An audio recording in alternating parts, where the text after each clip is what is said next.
America deserved 9/11, dude. It. I'm saying it. The question here is, come November, will those Haley Stevens voters really vote for the guy who's the socialist dreamboat of diversity? His silly gym rat flex and his tight-fitting black tee?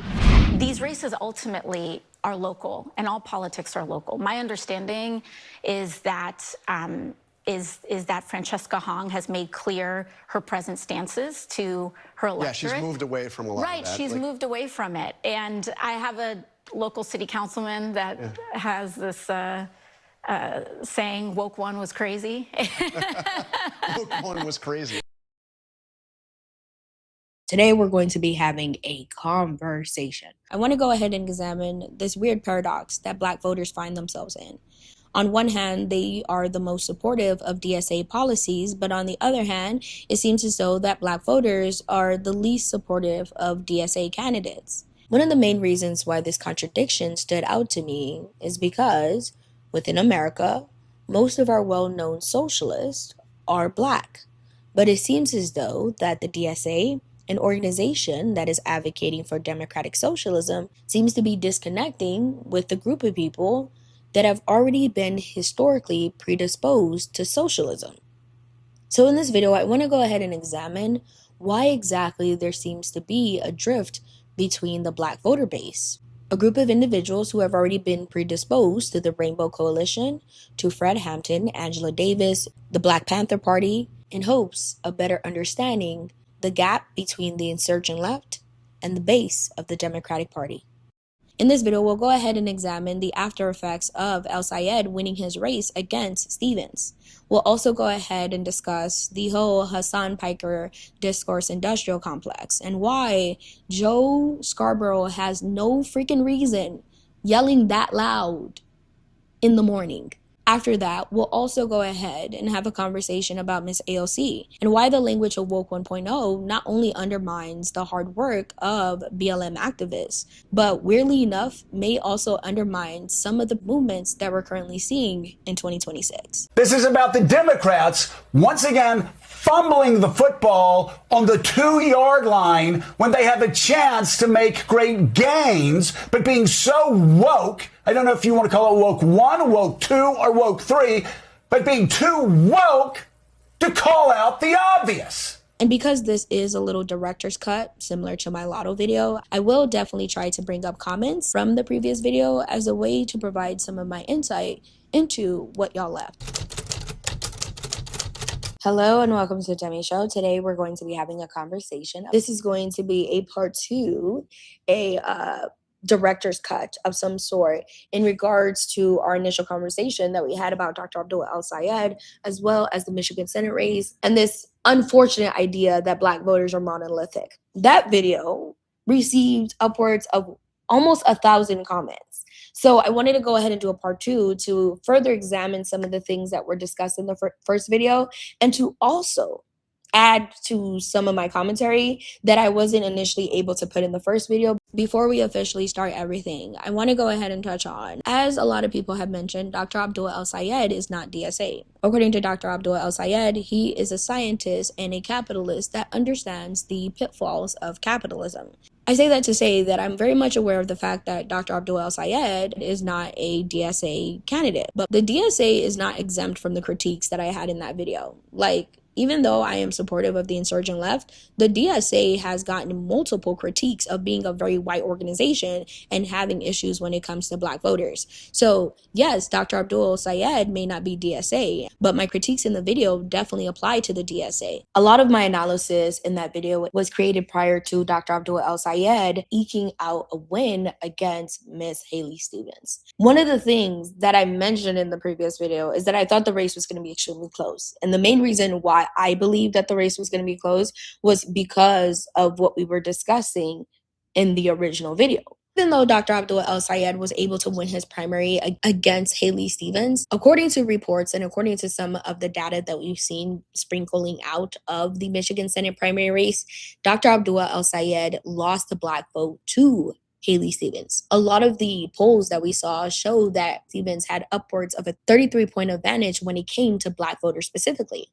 And even though Dr. Abdul El-Sayed did make inroads with the Black community, specifically young Black voters, he did still end up losing a majority of Black voters to Haley Stevens. I wanted to go ahead and highlight this specific comment because I didn't touch on this in the original video, but I've been seeing stories about this dynamic specifically within Detroit. This commenter points out, I'm a Black man from West Michigan and I voted for Abdul. Most Black voters in West Michigan did as well. But it's a different dynamic in Wayne County. There's a significant divide between some Arab and Black communities there, and both historical and current racial tensions still exist. The area isn't as unified or diverse in practice as it may seem from the outside. If Abdul wants to beat Mike Rogers in November, he needs to speak directly to Black Americans. Dr. Syed is most likely going to have to rely on two establishment, quote-unquote, heavyweights. Now, if you remember the Michigan Senate primary race, Barack Obama basically acted as an omnipresent figure throughout the race. Even though he didn't endorse anybody, AIPAC and by extension UDP poured a lot of money into this idea of Barack Obama endorsing Haley Stevens.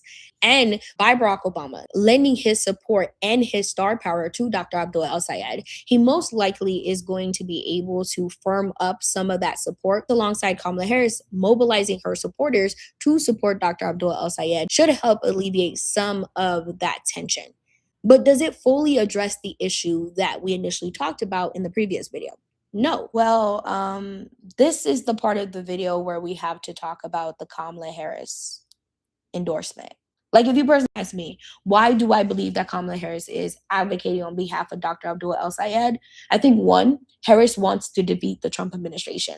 Like, out of the gate, she doesn't like the Trump administration.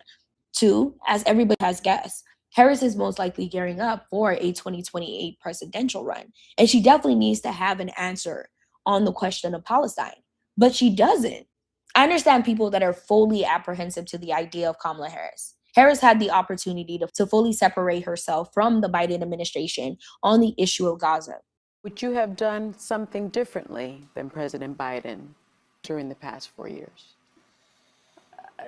There is not a thing that comes to mind in terms of, and I've been a part of most of the decisions that have had impact. You asked me what's the difference between Joe Biden and me. I'm going to have a Republican in my cabinet because I don't feel burdened by letting pride get in the way of a. Like, in the retelling of 2024, some people have overlooked how a lot of activists, the uncommitted movement, and young voters were initially supportive of Harris because they saw her as a potential break from Joe Biden's policy on Gaza. Roman, I am a Georgia state representative. I'm an elected Democrat. I come from the swing state of Georgia. We are not here to create any divisions. As my colleagues have said over and over and over again, the only reason we are here is to ensure that Donald Trump will never make it to the White House and save the lives of the people that we love. It's about the fact that today I watched my party say our tent can fit anti-choice Republicans, but it can't fit an elected official like me. I do not understand. I do not understand why being a Palestinian has become disqualifying in this country. But as Harris herself has admitted, she sadly listened to her consultants and continued to push forward the same tragic policies. I'm somebody that was supportive of Harris in 2024. But I find that I am not apprehensive or judgmental or angry at those that chose to sit out in 2024.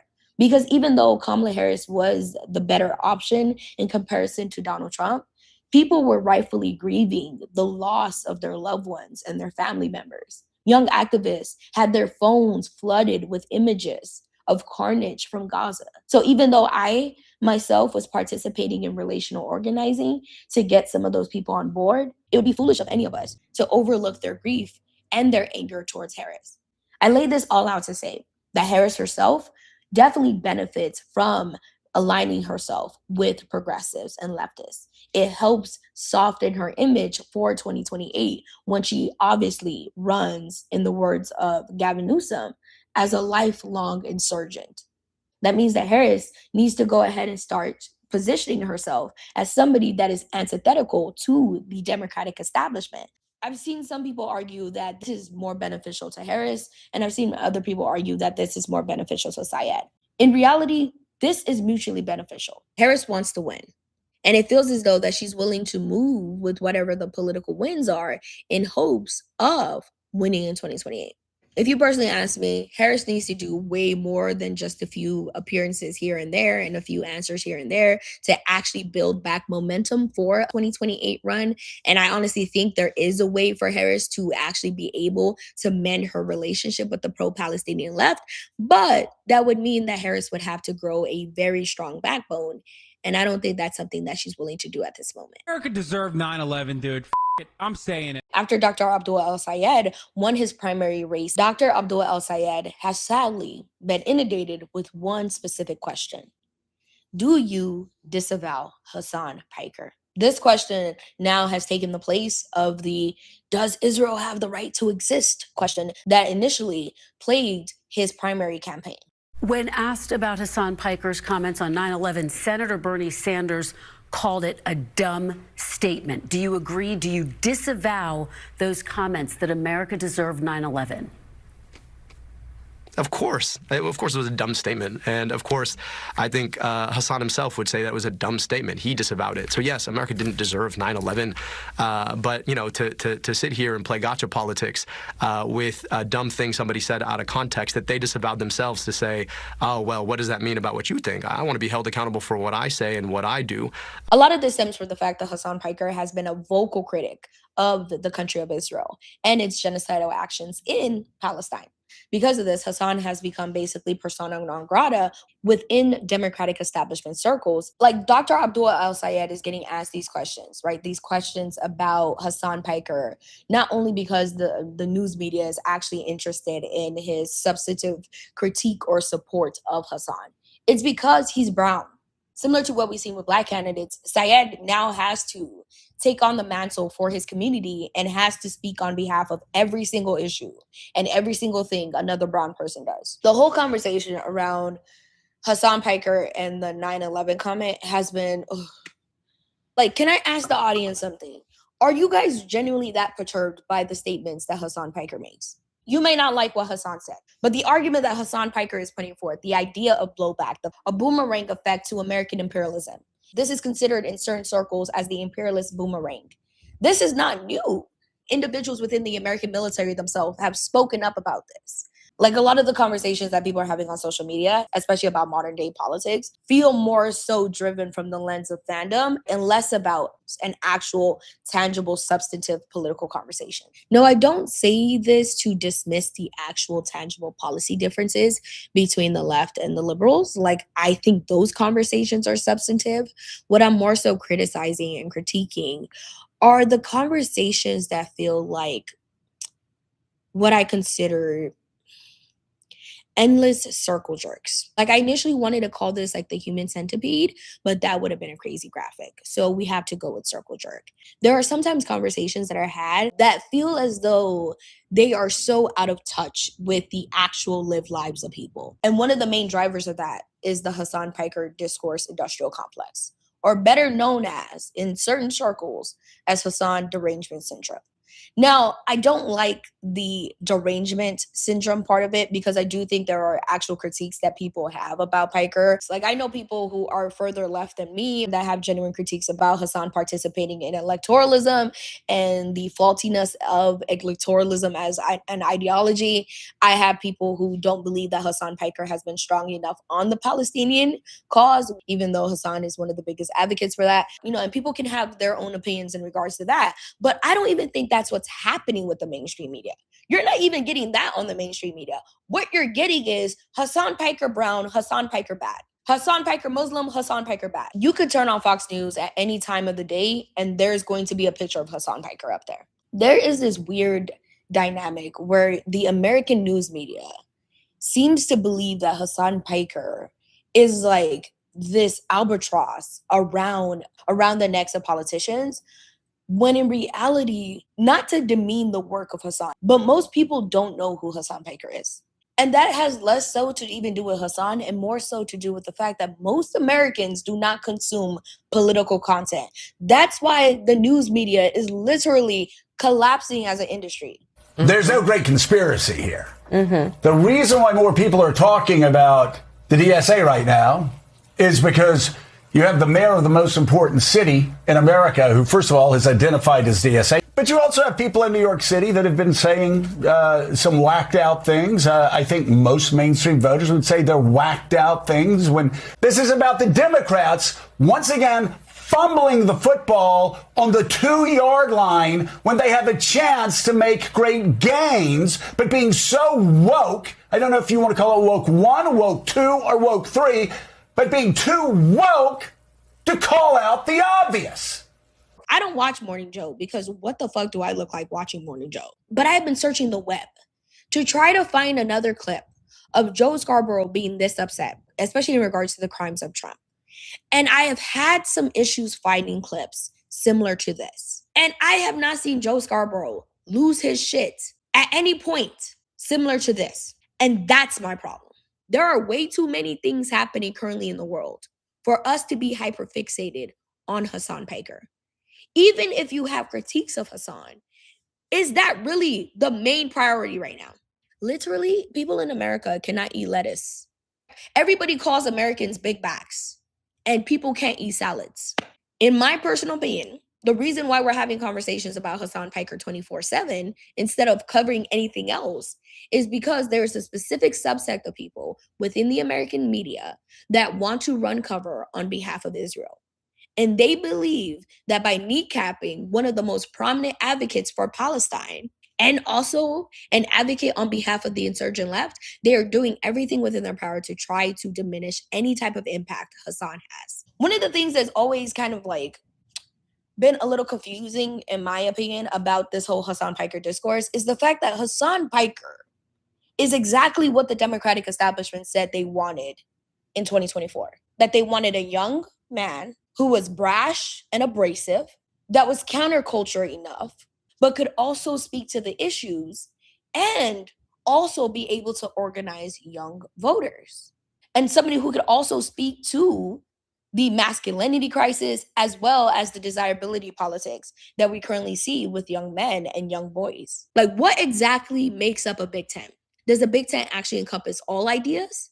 Or does a Big Tent primarily focus on moving right? Third Way, an organization that is obviously two Republicans in a trench coat with a mustache on, has officially launched a campaign to push back against the DSA and most likely individuals like Hasan Piker. And I just don't think that is Big Tent coalition party politics.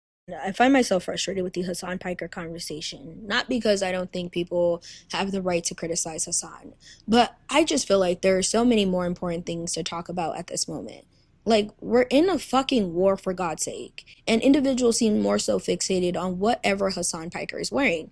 Now, in a different timeline, this could be an important story, but in this timeline where people are literally being kidnapped and put in ICE detention centers, I feel like nobody should give a fuck about this. And not to play into this idea that all Americans are stupid, but the average American does not know anything about mob. But according to some within the liberal elite establishment, they do. And therefore, we need to write 300 plus articles on Hasan Piker and whatever Hasan Piker is doing. Not to say that Hasan can't be weaponized against certain individuals, because God knows y'all have tried, but more so the fact that the average voter who is struggling with their day-to-day most likely does not care. You can have your critiques of Hasan all you want, but do we really need 300 articles within a week about Hasan Piker? What exactly are you people saying in these new 300 articles that you didn't already cover in the previous 300 articles? Recently, Scott Jennings, yes, that's Scott Jennings, the same piece of shit that is always on the Abby Phillips show, came out with allegations that Hasan Piker was advocating on behalf of lynchings. Piker. Now, he's Abdul El Sayed's best friend, and he campaigns for him all the time. And African Americans out there, within the sound of my voice, need to listen up, and you must listen carefully. This is who socialists like Abdul El Sayed choose to keep for company. Just listen to this. Hasan Piker in Cut 8. Now, if you watch the video for more than a couple seconds, you're probably aware of the fact that Hasan was not doing this. Not to be conspiratorial, but as I mentioned, the Republican Party is chronically online, and they're most likely aware of conversations that have been happening in Black enclaves around Hasan Piker and allegations of anti-Blackness. And that's why somebody like Scott Jennings, who doesn't give a fuck about Black people, is posting about this, knowing damn well that if you watch the clip, you most likely can tell that this has been deceptively edited. I don't give a f what black people care about. Oh, black people care about this, black people care about that. Like, shut the f up. That's not how politics works. Oh, well, Hasan, how dare you? Like it or not, black people care about this issue. It's like, it's such a fucking stupid stance. Any other black folk want to engage in radical activist language in this fucking chat? Suck my Yes, dude. It's because I'm racist. That's why. It's because I'm racist, dude. Go back to a better time when lynchings were happening. This is what I like as a black man. Are you always doing too much with black people? Leave them alone. I want to go back to lynching. Like, I get it, but relax. Man, shut the up, okay? You got me, okay? You got me because I'm a racist person. But it's less about the actual clip and more so about the headlines. According to the reports I've seen, it seems as though that Hasan Piker is going to be suing the living shit out of Scott Jennings, and rightfully so. This is disgusting. Not only is it disgusting to Hasan, it is actively trying to weaponize black people, right? Like, I'm not paid the big bucks to be Olivia Pope, so I can't really tell you if Abdul El Sayed is supposed to campaign or not campaign with Hasan. But what I will say is that whatever Dr. Sayed decides to do, the mainstream media is still going to try to use Hasan Piker as a proxy. Now, before I get into the full-on conversation about Francesca Hong, I do want to go ahead and just say this. I am not an advocate for the idea of vote blue no matter who. That has been historically weaponized by the Democratic establishment to get their base to basically vote for, like, the Lockheed Martin candidate of the year. My most centrist opinion in this video is going to be that both the left and liberals have not lived up to the idea of vote blue no matter who. Like, nobody can tell me that if Bernie Sanders won in 2016, that the liberal establishment was going to support Bernie Sanders against Donald Trump. A lot of those individuals would have probably sat out, similar to what we saw with Bernie supporters. And in 2024, you had leftists actively sitting out against Kamala Harris because they believed that Harris did not live up to their principles. So I say all of this to say that nobody has lived up to the ideas of vote blue no matter who. In my day-to-day, I hang out with leftists, liberals, communists, socialists, anarchists, all of the ist. And what I've gotten to is all of them hate the Democratic establishment just as much as I do. Where you said Americans should cancel Thanksgiving, should have done this in 1621. The post has been deleted. Republicans have been highlighting it. Do you still believe that Thanksgiving should be canceled? I'm a chef, and one of the first meals that I made that was for the community when I was 16 was a Thanksgiving meal. You know, I always think my hospitality background in owning a restaurant for 7-8 years, that bringing folks around the table to share conversation and build community is always a good thing.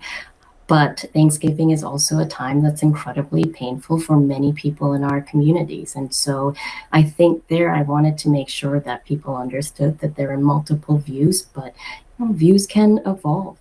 I was not a fan of Francesca Hong as a general candidate. And no, it's not because she wasn't supportive of Thanksgiving, and more so to do with the fact that she wasn't a good political athlete. And because we exist in this reactionary hell, anybody that is anti-Trump is going to constantly be asked about the previous quote-unquote woke positions. And Francesca Hong has an argument that she can make in regards to the Thanksgiving take. There was a way for Hong to answer this question that allowed for her to acknowledge her stance on the issue of Thanksgiving while also being able to pivot. Francesca's a chef.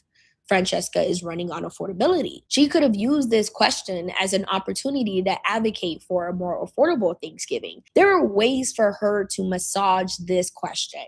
And it just felt as though every single clip I saw of Francesca, she was fighting for her fucking life. If you listen to her, her points aren't terrible. But we exist in a freaking country where the average American is not listening for nuance and nuance points. Can we be honest? I beg. As we discussed in my previous video, there has been this talking point that has been floating around that establishment basically equals the N-word. And David Crowley decided to present that argument to Wisconsin voters. I actually agree with David Crowley in regards to the term establishment being incorrect in regards to him. It seems as though that he did a lot of work as a public servant, but he hasn't really served in the highest levels of American politics. He's never been governor, he's never been a congressional member, and he's never been a senator. And Crowley doesn't seem like somebody that was created in a DNC lab. I actually think Crowley is more so a corporate Democrat and less so an establishment figure. And I do think people like us who are using the term establishment as a pejorative do definitely need to come up with a rubric as a way to distinguish between who is actually an establishment and who is just a corporate Democrat. I use the term corporate advisedly because based off of what David Crowley himself has said, he does seem like somebody that is more so accepting of this neoliberal framework. I don't know where Crowley has been, but the corporations he's trying to coax into coming to Wisconsin are corporations that are actively working with the Trump administration. Now, even though I agree with David Crowley when he argues that he's not an establishment figure, we do need to be honest about the very much omnipresent establishment figure behind him, Tony Evers. He ended up leaving the race, was pulled back into the race by Tony Evers, and Evers was able to work his magic behind the scenes to basically push Crowley to the forefront. So basically, I'm saying that, yes, you may not be of the establishment, but don't be confused why people are calling you an establishment candidate when you're literally on behalf of the establishment. Like, you know what I mean? Like, as we discussed in the previous video and as we discussed in this video, electability is this omnipresent question that is over the heads of every single Democratic voter.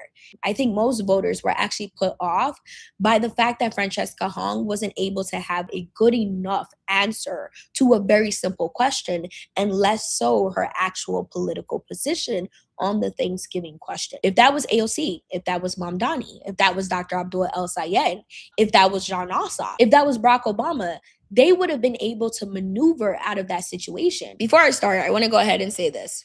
I think AOC is good people, right? Like, I'm not one of those people that is apprehensive to AOC. I like AOC. And I personally think that AOC would be a good representative for the left. She's not perfect, but no fucking candidate is. And I think one of the main ways that we can make sure that AOC is ready and prepped for 2028 is by making sure that when she does something that people don't agree with, that people speak up about it. I don't believe in this whole idea of kissing politicians' ass. Call these niggas out.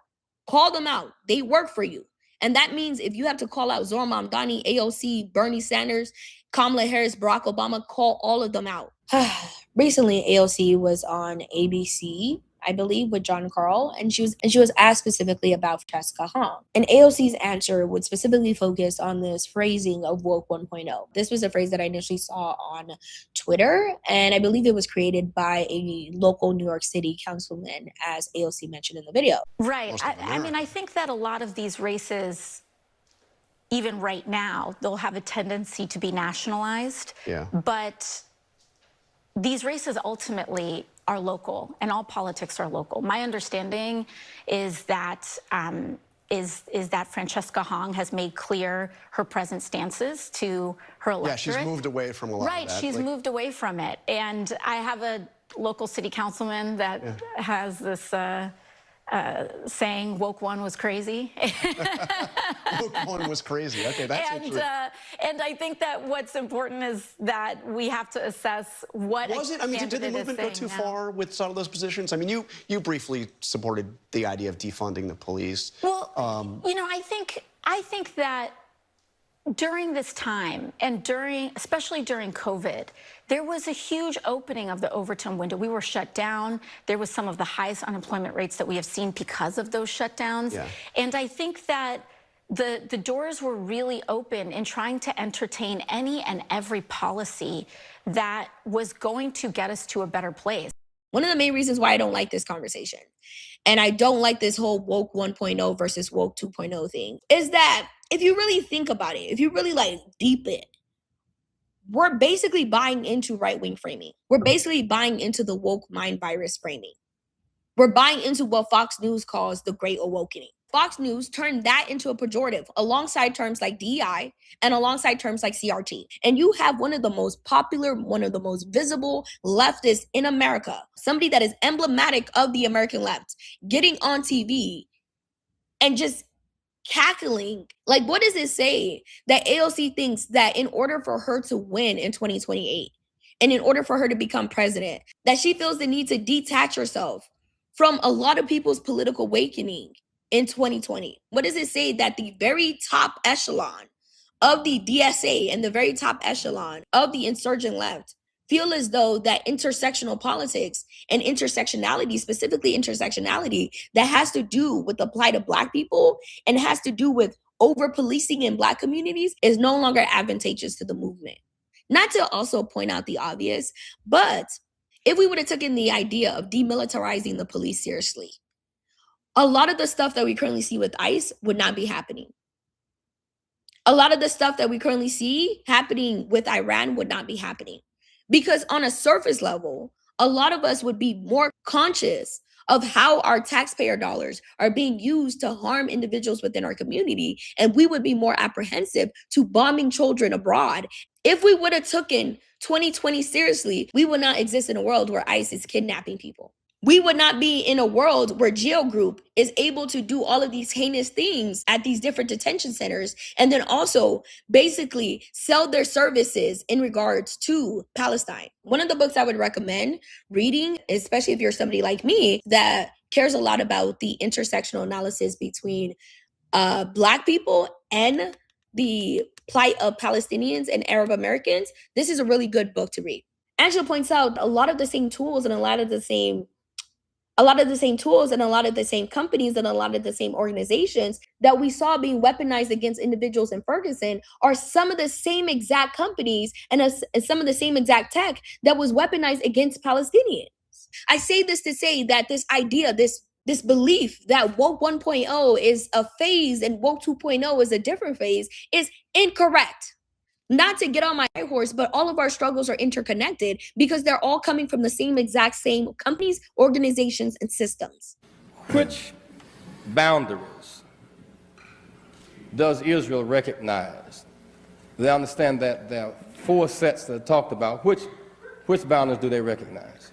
After 4 months of negotiation, Resolution 242 was voted for by Israel, but has never been sanctioned by the PLO. And for the contents of 242... Why would you wait for someone you don't recognize to sanction anything? What'd you say? That was kind of clear, Bill. Why would you wait for someone you don't recognize to sanction anything? The UN, that is respected for its 48 petition boundaries, is disrespected in its appeal to honor the boundaries. Like, we could talk about how at some point everybody started sounding like a PhD academic in normal conversation. We could talk about the Wakandification of the Democratic Party and everybody dressing in kente cloth. We could talk about the performativeness of KFC having a BLM chicken fist, of seeing white affluent liberals using terms like Latinx and posting Black squares. We can talk about all those things. Like, if the argument was that we're going to change the way that we talk about these specific issues, but we're still going to try to find ways to implement these policies, then I could be on board. Then maybe I could be on board. However, something tells me in the back of my mind, I don't know if it's history or if it's multiple instances of the broader American left throwing Black issues under the bus because they did not find it advantageous to their broader plan, makes me a little apprehensive by AOC and Zohran Mamdani, both individuals that are byproducts of Woke 1.0, because, not to point out the obvious, both AOC and Zohran Mamdani would not be in the offices that they are in without the power of Woke 1.0.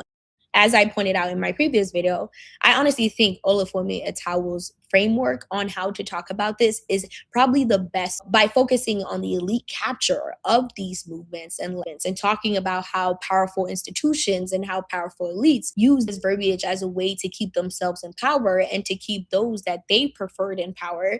That allows us to actually focus on those that benefited most from the elite aspects of these conversations, instead of just missing the language and the verbiage of the BLM movement and the CRT movement. That would allow us to hold the Nancy Pelosi's of the world accountable for their cosplay, while also utilizing intersectionality as a way to build a broad-based coalition, as the term was initially created to mean. If the insurgency is currently buying into this idea of right-wing framing around issues like BLM and defunding the police, what's to stop them from basically doing the same shit in 2030 when it comes to the pro-Palestinian movement and when it comes to the idea of abolishing ICE?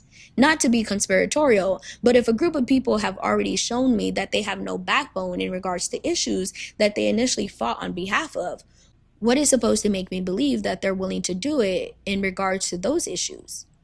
Aren't defunding the police and abolishing ICE basically cousins? And if AOC and the broader American left have already bought into the idea that defunding the police was just this crazy woke era that they went through, then what's to say that abolishing ICE is not just another crazy woke era that they're going through? What's to stop Republicans and moderate Democrats from arguing that abolishing ICE is just another crazy era?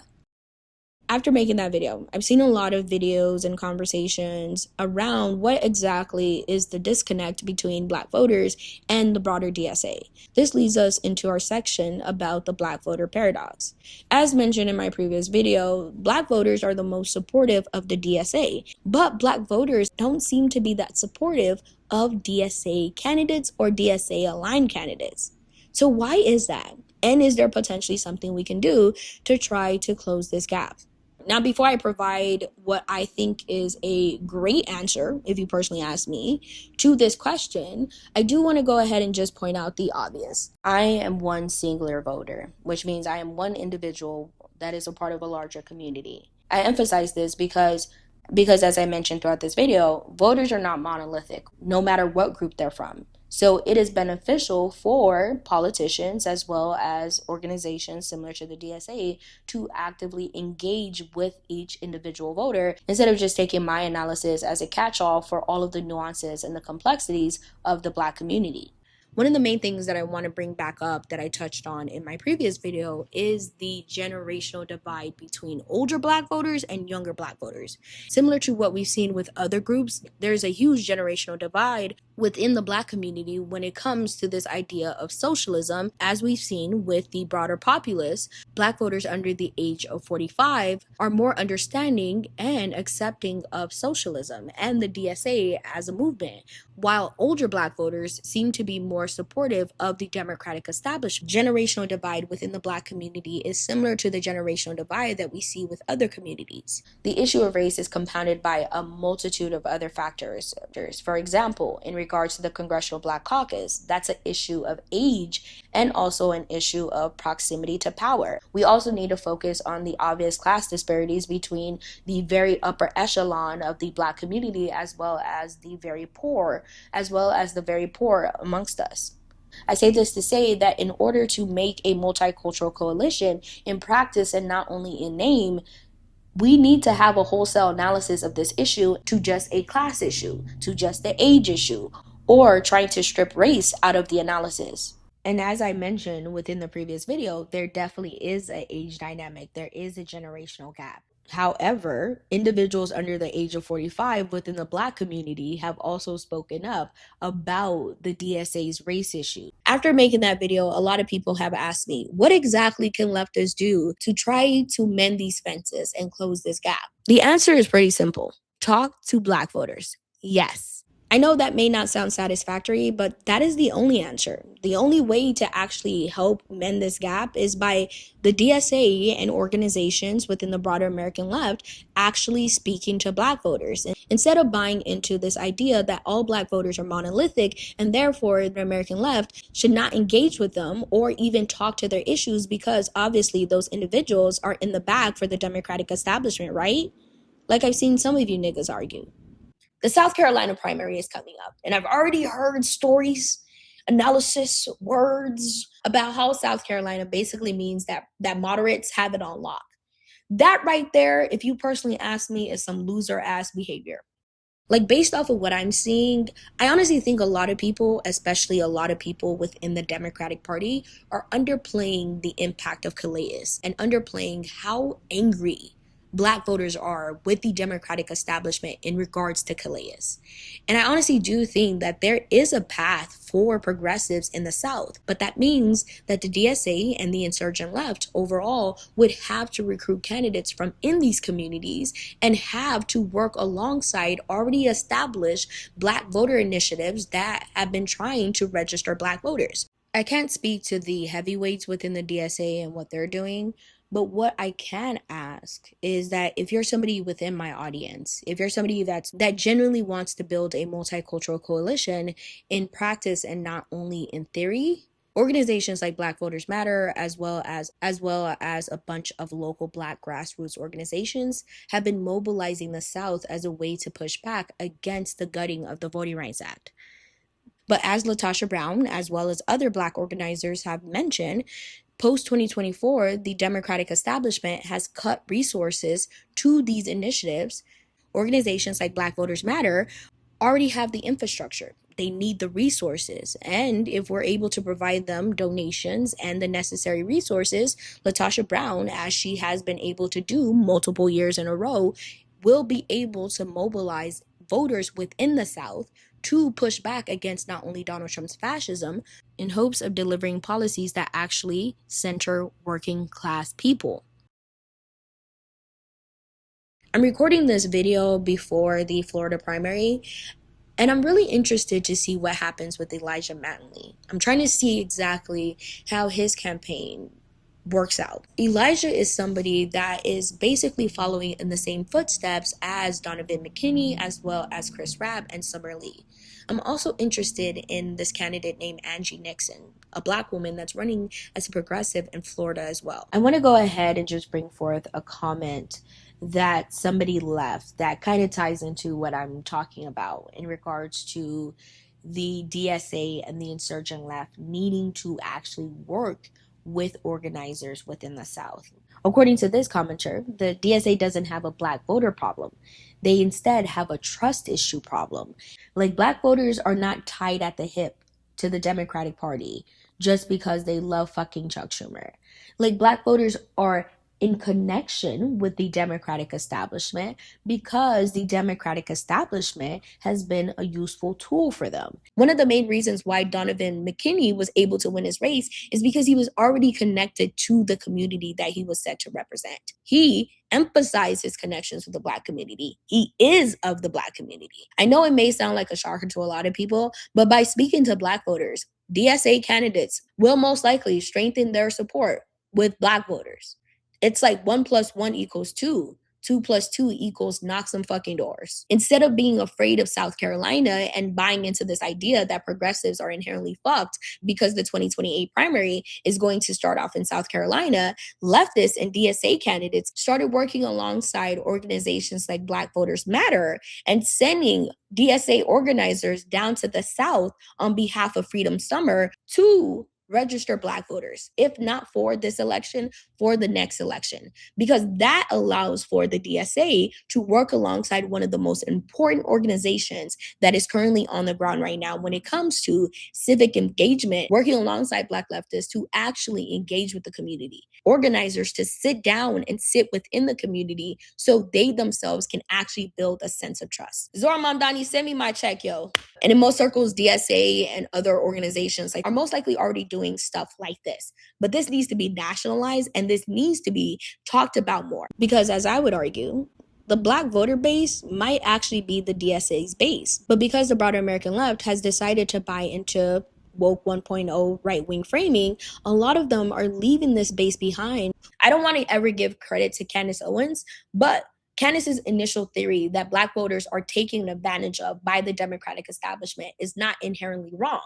What is wrong is her solution to the problem. What's wrong about her analysis is the bootlicking and the white MAGA ass kissing that she constantly has to do in order to have any type of proximity to power. So I would argue that instead of looking at MAGA because what the fuck, ew, that Black voters instead could use their power and their leverage intra-party wise by leveraging both the DSA versus the Democratic establishment. So in the most realpolitik manner of this, the DSA benefits from Black voters benefit from the DSA. So therefore, if the DSA wants to build a broad-based multicultural coalition to take down fascism, if they want to actually live up to the ideas of pluralism, they need to knock on some doors in the South. One of my biggest fears is that because the left refuses to understand the importance of a broad-based multicultural coalition in practice and not just in theory, we are going to most likely run into a lot of the same issues that the broader left has ran into in the past. Like while growing up as a kid, I rarely heard about FDR. And that was kind of confusing to me because if you think of FDR, he is a huge progressive icon, basically gave us all of these impeccable social initiatives. But as a kid, I hardly heard about him. And after reading Ta-Nehisi Coates' article, The Case for Reparations, it made sense to me why growing up I rarely heard of this progressive icon. In his piece, The Case for Reparations, Ta-Nehisi Coates cites work from historian Ira Katz-Nelson for his 2005 book, When Affirmative Action Was White. The book specifically focused on key programs that were passed from the 1930s through the 1940s. So FDR's New Deal argues that these initiatives were intentionally designed to benefit white Americans while excluding Black Americans. Ta-Nehisi Coates argues in The Case for Reparations, because these initiatives were built on top of the Jim Crow South, came at a time where Black people were existing in a system of apartheid within the South. A lot of them did not have access to these initiatives. I make this case to say that class reductionism, specifically when it comes to the progressive left in America, has reared its ugly head before. This commenter points out, I'm for the DSA, but a lot of them seem to think we can build an economic platform without confronting racism. A large portion of this country would rather it burn than minorities get their tax dollars. If you know the history of FDR, you know how economics that don't address race turn out. Because I care about progressive policies and because I care about progressive populism, I want the DSA to win. But if the broader American left refuses to address the obvious elephant in the room because it's too hard or because Marx never wrote a book on racism, y'all are going to be fucked. Due to class reductionism, a lot of Black voters are more inclined to align themselves with the Democratic establishment because even though it may just be lip service, at least some liberals are not pushing this very childlike view of American politics that has nothing to do with race and only has to focus on our class differences. Because, may I ask, after the class war, what happens if somebody calls me a nigger? 2024 taught me a lot of things. And one of the main things it taught me was to listen to the different subgroups within our coalition and to not downplay their rightful concerns about issues that they're having that are impacting them. And I'm afraid that some of the conversations that I'm seeing around this specific issue makes it seem as though that a lot of us did not learn the lessons of 2024, and that some individuals within the insurgent left are basically willing to repeat the same exact communication issues that we saw with Harris and the same standoffish approach that certain people within the Harris coalition had towards the issue of Gaza. Good luck, America.